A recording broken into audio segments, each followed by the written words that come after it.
very good evening to you. We are glad that you have kept us company throughout the day.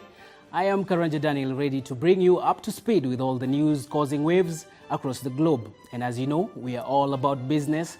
Here is a glance of all news making headlines in the business world.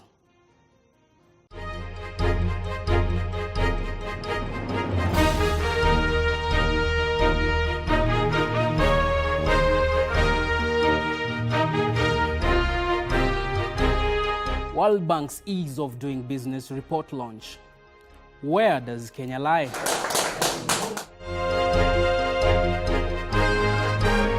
have a very good environment that this wildlife can be able to be conserved for future years. AAK seminar, conforming to sustainability standards. Architects and designers go green. So that they'll be better prepared to serve the country. Schneider Electric, Eastlands College of Technology Partnership. Together we are powerful.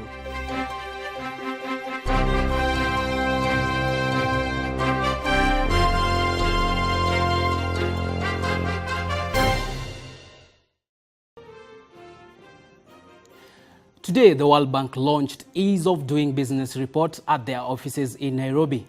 Kenya was ranked position 80 last year, and our reporter Karari John attended the launch and brings to us Kenya's performance this year.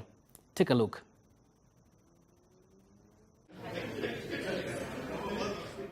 Ease of Doing Business is an index published by the World Bank. It is an aggregate figure that includes different parameters which define ease of doing business in a country. Today, the World Bank Group's report on doing business ranks Kenya position 61 out of 190 countries, an improvement from position 80 out of 190 last year. The chief guest, Cabinet Secretary, Trade, Industry and Cooperatives, Honorable Peter Munya, pointed out during the report release that it's crucial for the government to work with the private sector in creating a conducive business environment. The environment for doing business so that we make it easier and rewarding for the private sector to continue thriving in this country. Because we believe the private sector and businesses and investments are very, very critical in addressing some of the challenges that each country faces in terms of supporting livelihoods, generating wealth, creating employment for its citizens, and the overall well-being of the people. So Kenya has, in its planning, in its programs, put at the center that agenda of creating the right environment for businesses and the private sector to thrive. He went ahead to give an assurance of the government commitment towards this end. Reforms have been done that obviously must have generated to a better performance that has again pushed Kenya into a better ranking than the previous year. And we want to assure you and the country that we will continue improving on those reforms, working with the private sector and getting them backstopping and technical support we get from the World Bank and the World Bank Group, and of course also relying on our very able team. World Bank County Director Felipe Jaramillo stated ease of doing business reforms have happened in Africa. And I'm also very glad to report that Africa as a whole, as a region, has become the top reforming region globally.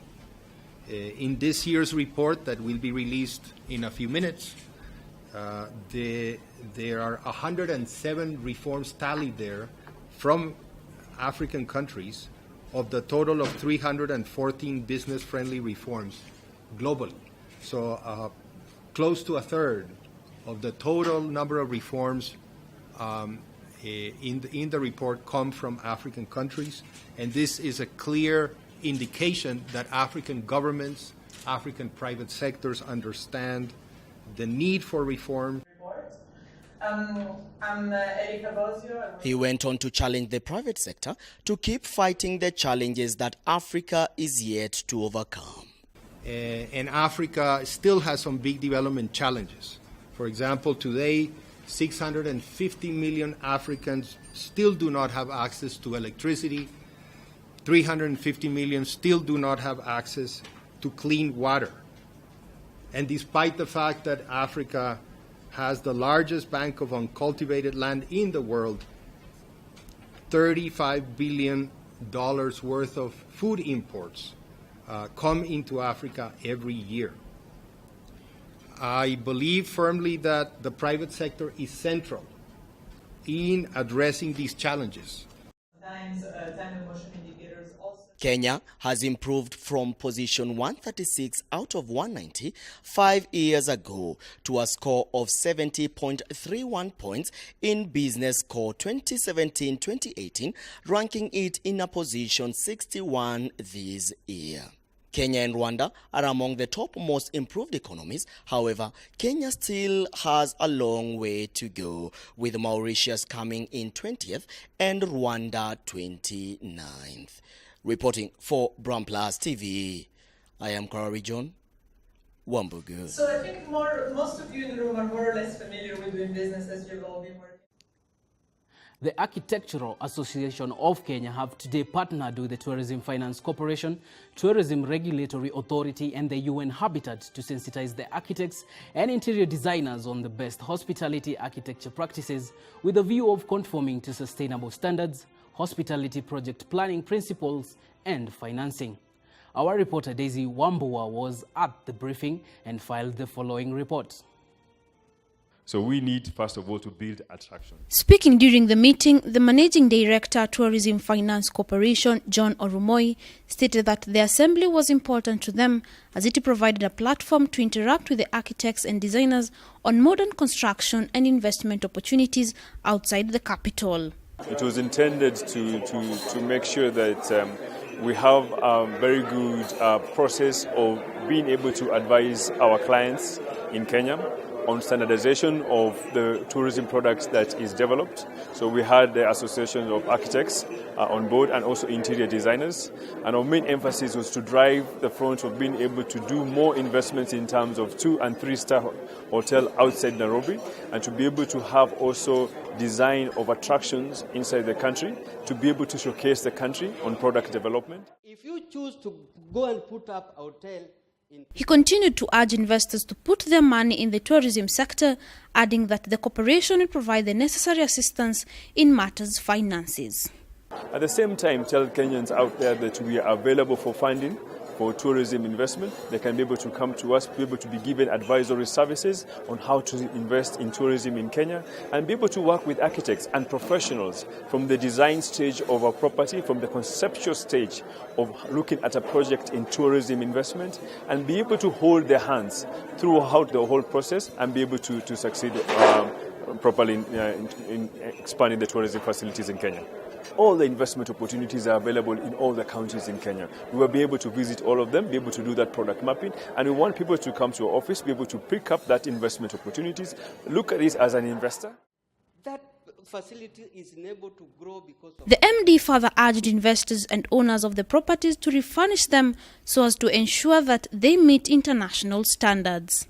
And I think it's important that we actually tell, obviously, the investors and the property developers and the owners of that property, it's a high time we actually are able to renovate those products to be able to bring back that glory of those hotels and be able to make a destination that has very good international style, quality standard hotels, and also to work very closely with the Tourism Regulatory Authority in that process of refurbishment, in that process of asking for the incentives that they can be able to get in terms of tourism investment, so they're able to be assisted fully and be able to feel the benefit that the government has already put in place to be able to implement such renovations.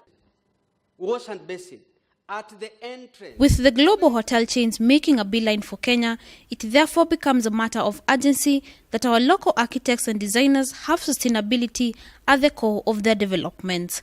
For BrandPlus TV Business News, I am Daisy Wambua. We now take a commercial break, but we'll be right back with more stories on the other side, including a story on youth empowerment. Do not go away.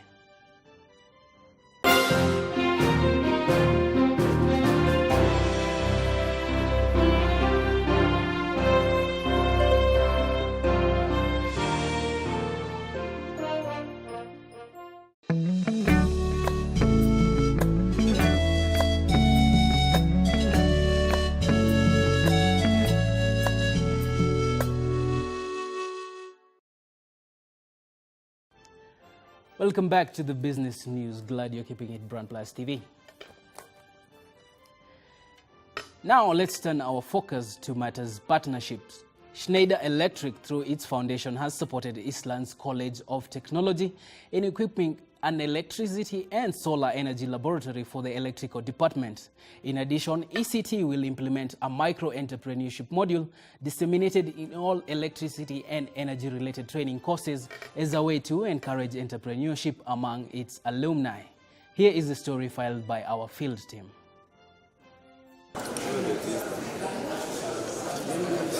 The principal, Eastlands College of Technology, Austin Omeno, while acknowledging the sponsorship, noted the equipment challenge they faced and the integral role the donation will play.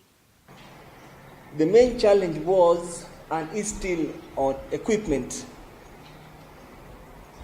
And that's why we are very fortunate that Schneider has come on board.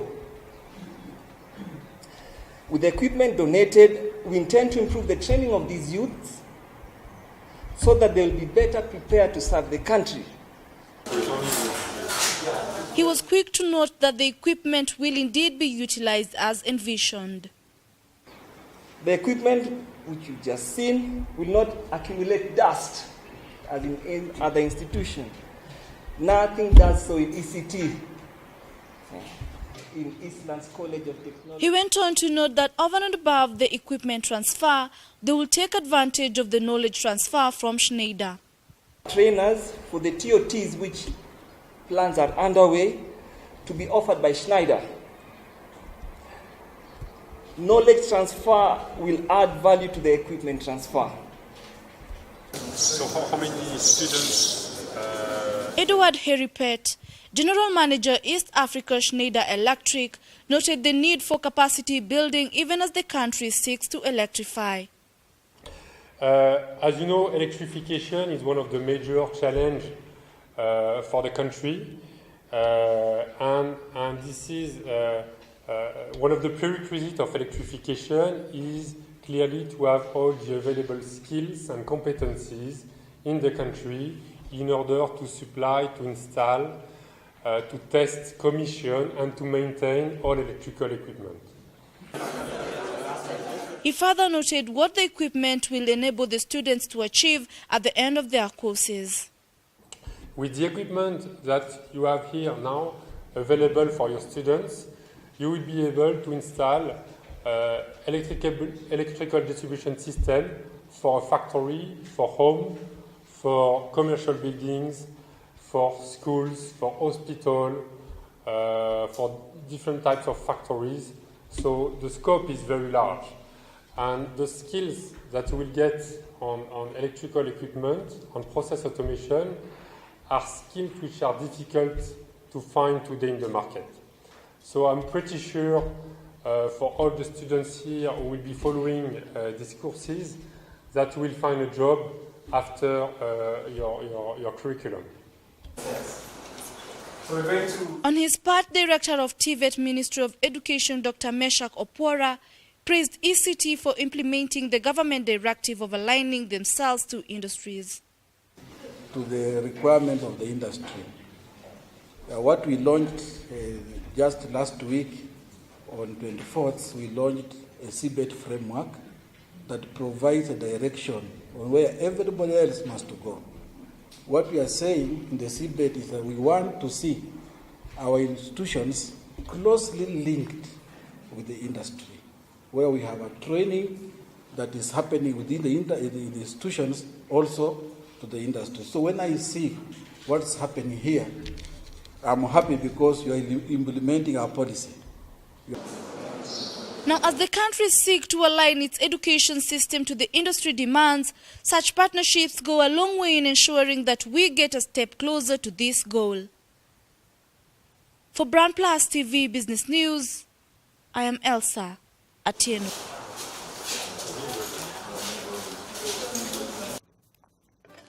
MultiChoice, a pay TV platform through GoTV and the DSTV brands, has today launched its festive campaign at its offices in Nairobi. Festive is one of the biggest period of the year where for our business, and this is when we are able to get to our consumers. Number one, connect with them better and tell them we are here. We are home of entertainment, and entertainment is a crucial element of the festive season. It is one of the longest period when children are at home with this new development in our education system. It is also the period when people get to go home and stay together and be together. And that's why we felt that as MultiChoice, with our two big brands, which is DSTV and GoTV, it is an opportune time for us to make sure that we are there with our consumers and our subscribers to connect with them and make sure we offer them the entertainment they need through this festive season. We have the biggest market share in the country for pay TV, only because of the quality and the uniqueness and the exclusivity of the content that we offer. But then we have introduced another very important element, which is pop-up channel. A pop-up channel is a new channel that we put across to showcase special content or additional content. For example, we have the East African pop-up channel. This will help us bring in infotainment around what we do here. Local entertainment. It can bring in documentaries as well, like about political or about celebrity development, or the what has been happening in the country, in the East Africa region, not only in Kenya. And for us, it's a very, very important channel that shows what we are able to do as a video entertainment company. The next, of course, is pop-up. Let us now take a look at how the markets performed today. Here is a summary.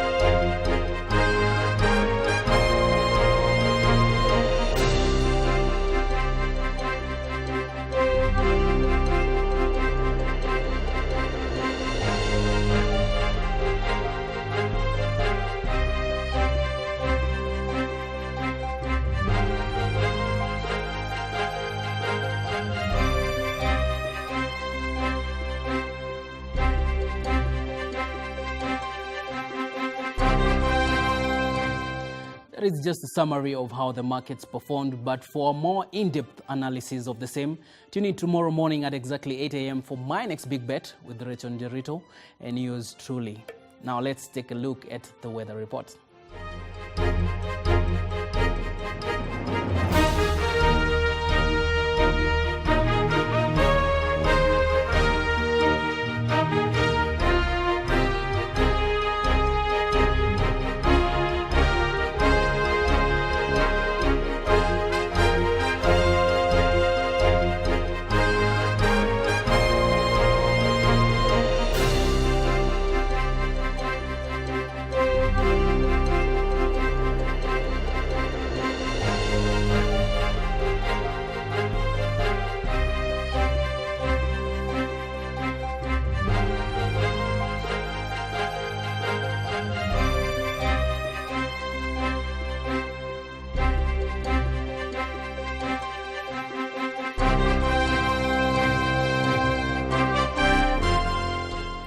That was it from our business news desk tonight, but do make sure to tune in at 9 p.m. tomorrow for a fresh serving of news making headlines in the business world. Have a good night.